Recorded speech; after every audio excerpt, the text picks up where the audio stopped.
मानुष जन्म दुर्लभ है, ये मिलन बारंबार।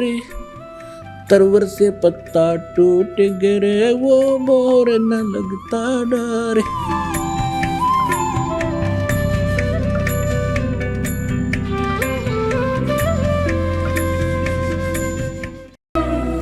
लोकवेद क्या होता है? जैसे हमने सुन रखा था, श्री ब्रह्मा जी, श्री विष्णु जी, श्री शिव जी अजरो अमर हैं, इनके कोई माता पिता नहीं है। सर्वेश्वर महेश्वर मृत्युंजय कौलज्य, पता नहीं क्या क्या कह रखा था। अब इनकी जीवनी और सदग्रंथों को देखा, इस दास पे दया करी परमेश्वर कबीर जी ने, मेरे पूज्य गुरुदेव जी ने, पूज्य परमेश्वर कबीर देव जी ने। तो उसमें पाया कि तो नासवान इनकी जन्म मृत्यु होती है। यो लोकवेद था। अभी दिखाते हैं। हमारे पवित्र सदग्रंथ वही हैं जिनको हम आदरणीय और मान्य मानते हैं, इनको इनको सत्य मानते हैं। और ये सदग्रंथ पहले संस्कृत में थे। संस्कृत केवल एक ब्राह्मण वर्ग ही पढ़ने का अधिकारी होता था। उनका यह बात समझ में आई नहीं, क्योंकि तत्व ज्ञान नहीं था उनके पास। तो ये सदग्रंथ उस तत्व ज्ञान रूपी कुंजी से, की से, उस ताली से खुलते हैं, वो इनके पास थी नहीं। इसलिए आज तक लोक वेद सुनाते रहे। ये देखिएगा श्री ब्रह्मा विष्णु महेश की जीवनी में क्या लिखा है। श्रीमद देवी भागवत और गीता प्रेस गोरखपुर से प्रकाशित है। इसके संपादक कौन है?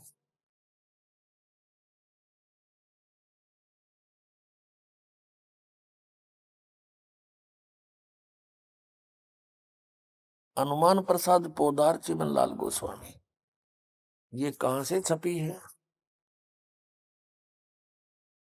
फिर देख लिए क्लियर। प्रकाशक एवं मुद्रक हैं गीता प्रेस गोरखपुर, गोविंद भवन कार्यालय कोलकाता का संस्थान। ये इनके फैक्स और फोन नंबर है। इसके 123 नंबर पर ही सब कंसेप्ट क्लियर हो जाता है।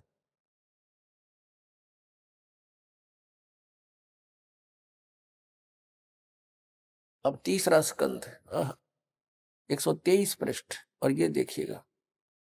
तुम शुद्ध स्वरूपा हो, ये सारा संसार तुम ही से उद्भासित हो रहा है। मैं ब्रह्मा और शंकर हम सभी तुम्हारी कृपा से विद्यमान हैं।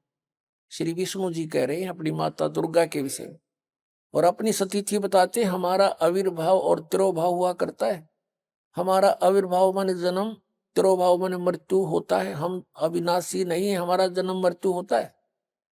केवल तुम ही नित्य हो, जगत जननी हो, प्रकृति और सनातनी देवी हो। अब इससे ये भी सिद्ध हो गया कि दुर्गा को प्रकृति भी कहते हैं। भगवान शंकर बोले, देवी यदि महाभाग विष्णु तुम्ही से प्रकट हुए हैं, तो उनके बाद उत्पन्न होने वाले ब्रह्मा भी तुम्हारे ही बालक हुए।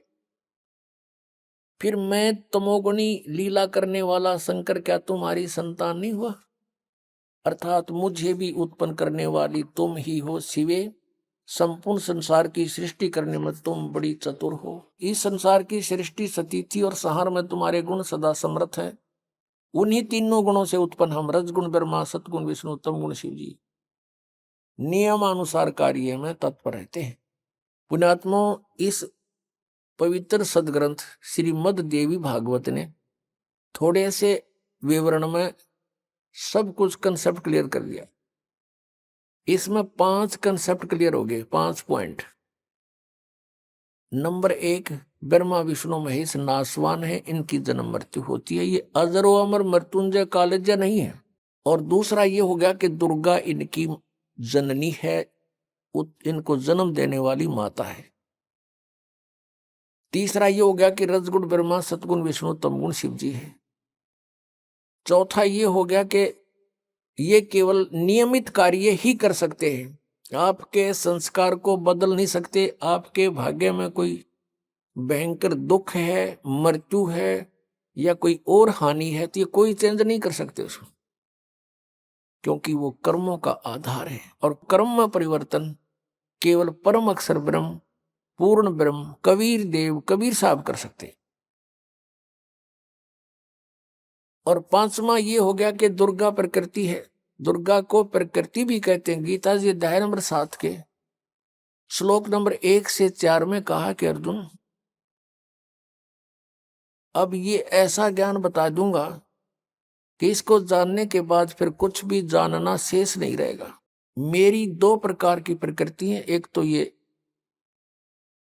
जैसे जल पृथ्वी आयु वायु इस तरह के, ये 8 प्रकार के, और दूसरी चेतन प्रकृति दुर्गा है। तो यहां श्रीमद् देवी भागवत में भी इसको स्पष्ट कर दिया है कि दुर्गा को प्रकृति कहते हैं।